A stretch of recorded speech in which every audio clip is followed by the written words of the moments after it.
എല്ലാ സർട്ടിഫിക്കറ്റ്സും ഉണ്ട്. നിനക്കെന്താടാ വല്ല മൂൽ ഇങ്ങനെ മിന്നുമോളെ എല്ലാ സർട്ടിഫിക്കറ്റും ഉണ്ടാ നോക്ക്. സപ്രത്തിന് വേറെന്തോ പറയാൻ വന്നാണ് ഞാൻ പെട്ടെന്ന് മറന്നുപോയി. വേണ്ടായിരുന്നു. ഇതിനകത്ത് സ്കാനിംഗ് റിപ്പോർട്ട് ഇല്ലല്ലോ. സ്കാനിംഗ് റിപ്പോർട്ടോ? ഇവിടെ ജോലി ചെയ്യണമെങ്കിൽ ഹോൾ ബോഡി സ്കാനിംഗ് റിപ്പോർട്ട് നിർബന്ധം. അത് മാത്രം പോരാ, നീ രാജരക്തത്തിൽ പിറന്നാണോന്ന് അറിയാൻ വേണ്ടിട്ട് രക്തം, കഫം, മലം, മൂത്ര എല്ലാം എനിക്ക് ടെസ്റ്റ് ചെയ്യണം. ഇല്ലേ മിന്നു? എത്രയും പെട്ടെന്ന് സ്കാനിംഗ് റിപ്പോർട്ട് കൊണ്ടുവരും. ഇത് മിന്നുവിന്റെ പുതിയ തീരുമാനമാണ്. ഇതറിയാതെ പലരും ഇവിടെ ജോലി ചെയ്യുന്നുണ്ട്. ഞാൻ ശരിയാക്കി തരാം.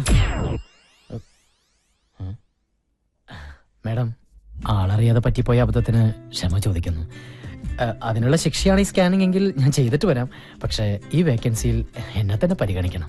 ഇയാൾ അധികം സംസാരിക്കണ്ട, പോയി സ്കാനിംഗ് റിപ്പോർട്ടുമായി വാ. എന്നിട്ട് തീരുമാനിക്കാം എന്ത് വേണമെന്ന്. ആദിത്യവർമ്മ, ഒരു ടൈ കെട്ടിയത് കൊണ്ട് മാത്രം ഒരാണും പണ്ഡിറ്റ് ജവഹർലാൽ നെഹ്റു ആവില്ല. ചെല്ല്.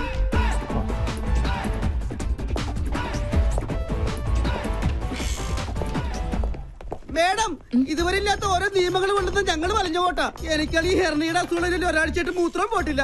പെട്ടെന്ന് ഇങ്ങനെ സ്കാൻ ചെയ്യണം, മലമൂത്രമൊക്കെ പരിശോധിക്കുന്നത് ഞങ്ങൾ എന്ത് ചെയ്യണം അല്ലേ? ആര് പറഞ്ഞു? ഞാനാണ് പറഞ്ഞത്. അതെ, മിന്നും മനസ്സിൽ തീരുമാനിക്കുമ്പോൾ ഞാൻ മദ്രാസിൽ കാണും. നിങ്ങൾ ചെല്ല്. പെട്ടെന്ന് പോകാ. ദേവി സ്കാൻ സെന്ററിൽ ചെന്ന് ടെസ്റ്റ് ചെയ്താൽ മതിയാ. എല്ലാരും പോണോന്നില്ല. എല്ലാവരുടെ മൂത്രവും കൂടെ ഒരു കുപ്പിക്കകത്ത് ഒഴിച്ചു വാങ്ങിച്ചിട്ട് നീ കൊണ്ടുപോയാൽ മതി. സ്കാൻ ചെയ്തില്ലെങ്കിൽ എല്ലാത്തിന്റെ ഇൻക്രിമെന്റ് കട്ട് ചെയ്യൂന്ന് പറഞ്ഞപ്പോ സത്യം എല്ലാരും പേടിച്ചു പോയി. മഞ്ജുലേട്ടൻ പോ. അല്ല, എനിക്ക് കുഴപ്പമൊന്നുമില്ല, ഞാൻ ടെസ്റ്റ് ചെയ്തേ. ശരി.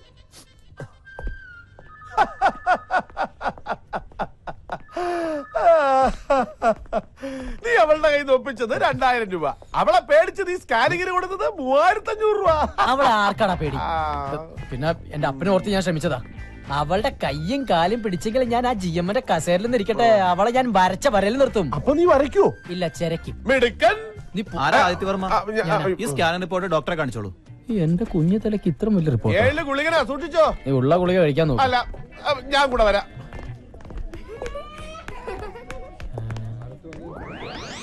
ഇതെന്താ ബീവറേജിന്റെ ക്യൂ?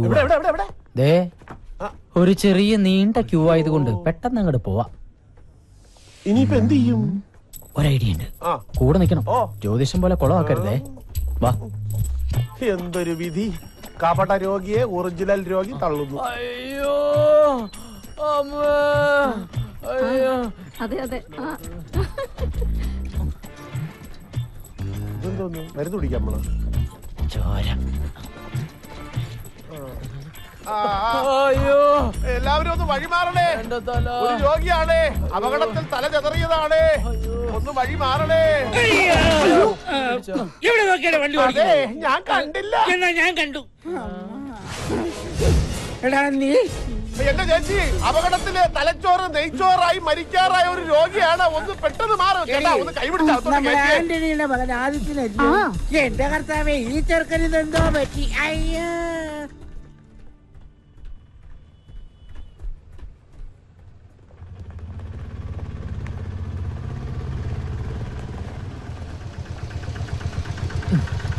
ബാലൻസ് താന്നെ വെച്ചോ.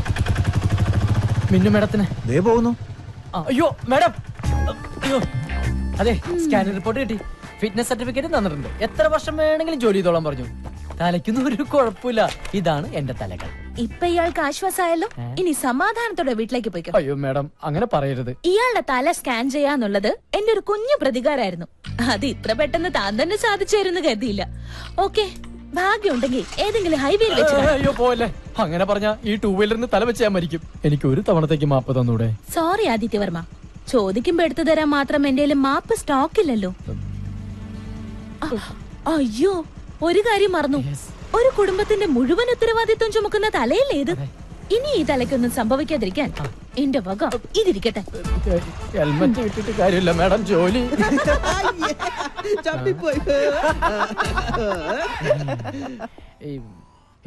എന്താ ഭാഗ്യം നമ്മുടെ മോളിങ്ങനെ യാതൊരു ദയാദാക്ഷിണ്യവും ഇല്ലാതെ എല്ലാരോടും ഇങ്ങനെ പെരുമാറുന്നത്. എല്ലാം കാണാനും കേൾക്കാനും എന്നെ തനിച്ചാക്കിയിട്ട് നീ പോയില്ലേ? ആന്റണിക്ക് ഞാൻ കൊടുത്ത വാക്കാ. സാരയില്ല. അയാളോട് ഇത്ര വലിയ തെറ്റ് ഞാൻ ചെയ്തെന്ന് അച്ഛന് തോന്നുന്നുണ്ടെങ്കിൽ ഞാൻ പ്രായശ്ചിത്തം ചെയ്യാം. നാളെ തന്നെ മിന്നു ഗ്രൂപ്പിന്റെ ജനറൽ മാനേജർ ആക്കാം അയാളെ. പക്ഷെ ഒരു കാര്യം, ഇനി ഇതുപോലെ എന്തെങ്കിലും ആവർത്തിച്ച ആ നിമിഷം ഞാൻ അയാളെ പറഞ്ഞുവിടും. അന്ന് എന്റെ അമ്മ ഇങ്ങനെ ബുദ്ധിമുട്ടിക്കരുത്. പ്രോമിസ്. പോരെ? മതി. Wish you all the best. Thank you sir. Take your seat. Thank you. ഇപ്പൊ സന്തോഷായില്ലേ? എങ്കിൽ ചെലവ് എന്നാ ലഡൂലാവാം. എന്റെ ഒരു സന്തോഷത്തിനാ. നിങ്ങളുടെ സന്തോഷത്തിനോ? നിങ്ങൾ എന്തിനാ സന്തോഷിക്കുന്നത്? നിങ്ങൾ ഇവിടുത്തെ ഡ്രൈവറാണ്. നിങ്ങൾ ആ ജോലി ചെയ്താൽ മതി. ഞാനാ പറഞ്ഞ സ്റ്റാഫിന് എല്ലാവർക്കും ലഡു കൊടുക്കാൻ. ഓ താങ്ക് യു. വേണ്ട വേണ്ട. ആ.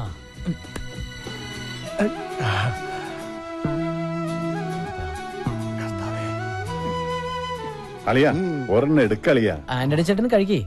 അളിയൻ എപ്പോഴും ചൂടായി. മോളെ ലഡു. അമ്മാവാ ലഡു എന്റെ പട്ടി തിന്നും. അല്ലെങ്കിൽ വേണ്ട, ഞാൻ തന്നെ തിന്നാം. അവനോടുള്ള വെറുപ്പ് എന്തിനാ പാവം ലഡുവിനോട് തീർക്കുന്നത്? നില്ലേ പട്ടി എന്നെ. നോ, എനിക്കൊരു എക്സ്പ്ലനേഷൻ കേൾക്കണ്ട. പറഞ്ഞ സമയത്ത് തന്നെ ഫ്ലാറ്റ് ഡെലിവറി ചെയ്തിരിക്കണം. മിന്നു പറഞ്ഞതിൽ നിന്ന് ഒരു മാറ്റവും ഇല്ല. പരിക്ക് പറ്റിയ തൊഴിലാളിക്ക് പകുതി പണം മിന്നു ഗ്രൂപ്പ് കൊടുക്കും, ബാക്കി കോൺട്രാക്ട് കൊടുത്തിരിക്കണം. അത് തന്നെയല്ല, എത്രയും പെട്ടെന്ന് തൊഴിലാളി സമരം അവസാനിപ്പിച്ച് പണി തുടങ്ങിയിരിക്കണം. മനസ്സിലായടാ? ഓ എന്തോ നിക്കോ വന്നല്ലോ. അമ്മവാ എന്നെ മാനേജർ ആക്കണ്ട, അസിസ്റ്റന്റ് മാനേജർ ആയിട്ടെങ്കിലും. യവൻ എന്താ മനസ്സിലാക്കിയത്? എടാ, ഒരു അസിസ്റ്റന്റ് മാനേജർ എന്ന് പറഞ്ഞാൽ എഴുത്തുമായവനും അറിയാത്തവൻ എന്നല്ല അർത്ഥം. അനാവശ്യം പറയരുത്. എനിക്ക് വായിക്കാനേ അറിയാതുള്ളൂ, എഴുതാൻ അസലായിട്ട് അറിയാം. 7ാം ക്ലാസ്സിൽ എന്നോടൊപ്പം പഠിച്ച കുഞ്ഞുമോൻ പറഞ്ഞിട്ടുണ്ട്. അമ്മാവാ എനിക്ക് ഒരു അവസരം എന്താ? എന്തിന്? അമ്മാവന് തലവേദന ആയിക്കൊണ്ടിരിക്കുന്ന നമ്മുടെ വർക്ക് സൈറ്റിലെ തൊഴിലാളി പ്രശ്നം ഈ മഞ്ചുളം പരിഹരിക്കും. എന്നിട്ട് എനിക്കൊരു അവസരം തന്നാ മതി. എന്നെ വിജയശ്രീലാളിതനായി തിരിച്ചു വരാൻ വേണ്ടിട്ട് അമ്മാവൻ പ്രാർത്ഥിക്കണം. കാലേന്ന് വിടറാ. ഞാൻ വിടൂല. എന്നെ കാശിന് എന്തെങ്കിലും ആവശ്യമുണ്ടെങ്കിൽ ചോദിക്കാൻ മടിക്കണം. നാട്ടുകാരെ പറ്റിച്ച് കാശുണ്ടാക്കാൻ നോക്കി. ഇപ്പൊ എന്തായി? ആദ്യ കാഴ്ചയിൽ തന്നെ എന്റെ മനസ്സ് പറഞ്ഞു, മിന്നു ഗ്രൂപ്പ് നോക്കിയെടുത്താലുള്ള കാര്യശേഷി ഈ മുഖത്തെഴുതി വെച്ചിട്ടുള്ളത്. ആന്റണി ആദിത്യനെ കുറിച്ച് പറഞ്ഞപ്പോ ഞാൻ ഇത്രയും പ്രതീക്ഷിച്ചില്ല. ഞാനിതിലപ്പുറം പ്രതീക്ഷിച്ചതാ. ആദിസാറിന്റെ കാര്യം പോട്ടെ, ആദിസാറിന്റെ അച്ഛൻ പുലിയല്ലേ പുലി. മര്യാദക്കേട് കണ്ട അപ്പ തല്ലും. ആര് എടുപ്പും നിപ്പും കണ്ട സത്യം പറയാലോ ആരായാലും പേടിച്ചു. ആദിസാറ് പോലും അച്ഛന്റെ മുമ്പിൽ മൂത്രം ഒഴിച്ചു പോവും. എന്താ കളറ്? എന്തിന്? അച്ഛനെ. ഞാൻ കരുതി എന്നൊന്നും ചെയ്യല്ലേ, ഞാൻ അരി എടുത്തില്ല. വീടെത്തിയാട്ടാ. വീടെത്തിയ പല്ലു ഒരാളായി. തൊഴിലാളി പ്രശ്നം പരിഹരിക്കാൻ പോയവൻ തൊഴിലാളിയുടെ കുടുംബത്തിന് കഞ്ഞി വെച്ച് കൊടുത്ത് ഇപ്പൊ നല്ലൊരു കഞ്ഞിവെപ്പുകാരനായി ഇതാ വന്നിരിക്കുന്നു. കൊള്ളാം. നുണയാണ് നുണ. കള്ളത്തരം പറയരുത്. നീ കഞ്ഞി വെച്ച് കൊടുത്തില്ലേ? അത് പിന്നെ 10-25 പേർ ചേർന്ന് ഇത്രയും നീളമുള്ള കത്തി എടുത്ത് തൊണ്ടക്കുഴിയിൽ വെച്ചിട്ട് വയ്ക്കടാ കഞ്ഞി എന്ന് പറഞ്ഞാൽ ആരായാലും കഞ്ഞി വെച്ച് പോവും. അമ്മാവനായിരുന്നെങ്കിൽ പയറും ചമ്മന്തിയും വരെ വെച്ചേനെ. കഞ്ഞി നീ ഏതായാലും വെച്ച് കൊടുത്തില്ലേ? ഇനി നീ ആ ജോലി തന്നെ ഞങ്ങൾ ചെയ്തോടാ. സർ, ഞാനൊന്ന് ഓഫീസിലേക്ക്. ഡ്രൈവർ വണ്ടിയെട്. ഈ പാന്റൊക്കെ എന്നാ അമ്മാവ ഉണ്ടായത്? ഇതൊക്കെ ഒരു അന്ധവിശ്വാസമാണെന്ന് എനിക്കിപ്പോ മനസ്സിലായി. അപ്പൻ ചില സമയത്ത് തെലുങ്ക് നടന്മാരെ പോലെ ഭയങ്കര ഓവർ. നിന്റെ അല്ലടാ അപ്പൻ, അത്രയ്ക്കൊക്കെ പ്രതീക്ഷിച്ചാ മതി. ദൈവം നമ്മുടെ കൂടെയാ, അല്ലെങ്കിൽ ആ കോൺട്രാക്ടർ മുന്നിൽ എല്ലാം പൊളിഞ്ഞു പോയേനെ. ദൈവത്തിന് നമ്മുടെ കാര്യം ശ്രദ്ധിക്കാതിരിക്കാൻ പറ്റില്ലല്ലോ. കാരണം അവിടെ ഒരുത്തി നമ്മുടെ കാര്യവും പറഞ്ഞ് രാവും പകലും ദൈവത്തിന് ഉറക്കം കൊടുക്കാതെ വിളിച്ചുകൊണ്ടിരിക്കല്ലേ. നീ വണ്ടി കയറി. എന്റെ അമ്മ. എന്താപ്പാ? നിന്റെ അമ്മ. എന്റെ അമ്മ.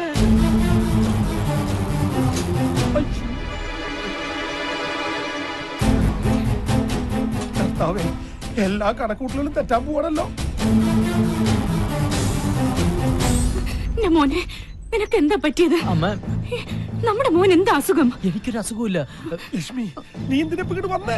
അച്ഛനും മോനും കൂടി ഇനി എന്റെ മുമ്പിൽ ഒന്നും ഒളിച്ചു വെക്കണ്ട. എല്ലാം ചെറിയച്ഛൻ പറഞ്ഞു. അയ്യോ, ചെറിയച്ഛൻ കണ്ടു എന്നുള്ളത് ശരിയാ, പക്ഷെ എനിക്കൊരു അസുഖമില്ല.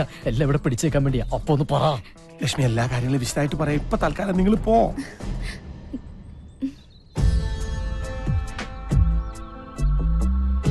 അച്ഛാ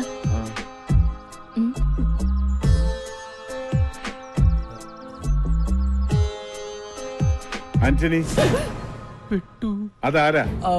അത് സാറേ ഇവിടെ അടുക്കള ജോലിക്ക് ആളെ വേണമെന്ന് ചോദിക്കാൻ വന്നതാ.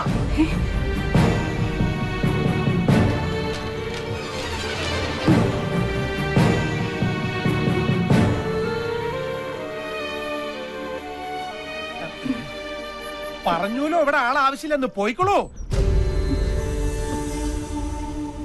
ആന്റണി, അവരോട് ഇങ്ങോട്ട് വരാൻ പറയും. ഇങ്ങോട്ട് വന്നോളൂ. മാഡത്തിന്റെ അടുത്തേക്ക് ചെല്ലാൻ. ചെന്നോളൂ.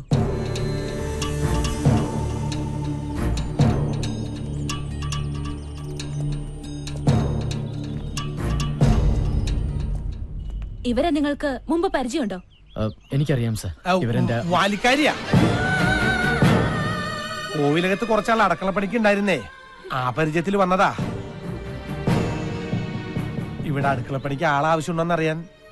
പാവങ്ങള് ആദ്യത്തിനെ വന്ന് കണ്ടാൽ വല്ല ജോലിയും കിട്ടുമെന്ന് കരുതി വന്നതായിരിക്കും മോളെ. അതിപ്പോ ഇവിടെ അല്ലെങ്കിൽ മറ്റെവിടെയെങ്കിലും കിട്ടില്ലോ. ഇവിടെ ഇപ്പൊ അടുക്കളയിൽ ആവശ്യത്തിന് ആളുണ്ടല്ലോ. ഏതായാലും ഇവിടെ വരെ വന്നതല്ലേ, തൽക്കാലം ഇവിടെ നിൽക്കട്ടെ. പിന്നാമ്പുറത്തേക്ക് ചെന്നോളൂ.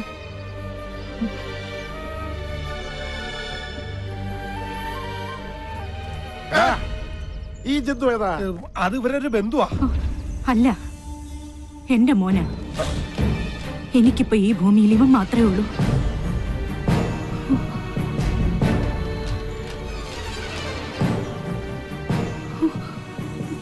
മോനെ പോലെയാ. എന്താ മോന്റെ പേര്? ഊമയാ. എന്നാ നിനക്ക് നേരത്തെ പറഞ്ഞുകൂടായിരുന്നാടാ. ഏത് കോലത്തും കാണുമല്ലോ ഒരു മന്ദബുദ്ധി. അതേടാ, ഇവൻ അവിടുത്തെ മഞ്ജുകുമാരനാ. മഞ്ജു, നീ പൊട്ടലെ അടുക്കളക്കകത്ത് കൂട്ടിക്കൊണ്ടു എന്തെങ്കിലും തിന്നാൻ കൊടുക്കും. അതെ, നീ പൊട്ടനാണെന്ന് കരുതിയിട്ട് മിണ്ടാതൊന്നും ഇരിക്കണ്ട. നിനക്ക് എന്ത് വേണം എന്നോട് വാതുറന്ന് പറയാം. പോണത് കണ്ടില്ലേ, എന്തൊരൈക്യം. ചേരേണ്ടതേ ചേരൂ. നീ മൂക്ക് മുട്ട തിന്നിട്ട് പൂമുഖത്തേക്ക് വരണം. ഒരുപാട് ജോലികൾ ചെയ്തു തീർക്കാനുണ്ട്. അതെ, ഇനി മുതൽ എന്നെ അനുസരിച്ച് ഇവിടെ നിന്നോളണം. അതാണ് അടുക്കള. മോൻ ചെല്ലും, വേഷായിട്ട് വെട്ടി വിഴുങ്ങ്. ഈശ്വര, എന്നെ അനുസരിക്കാൻ ഒരു പട്ടികളും ഈ വീട്ടിലില്ല. ഈ പൊട്ടനെങ്കിലും എന്നെ അനുസരിക്കണമേ.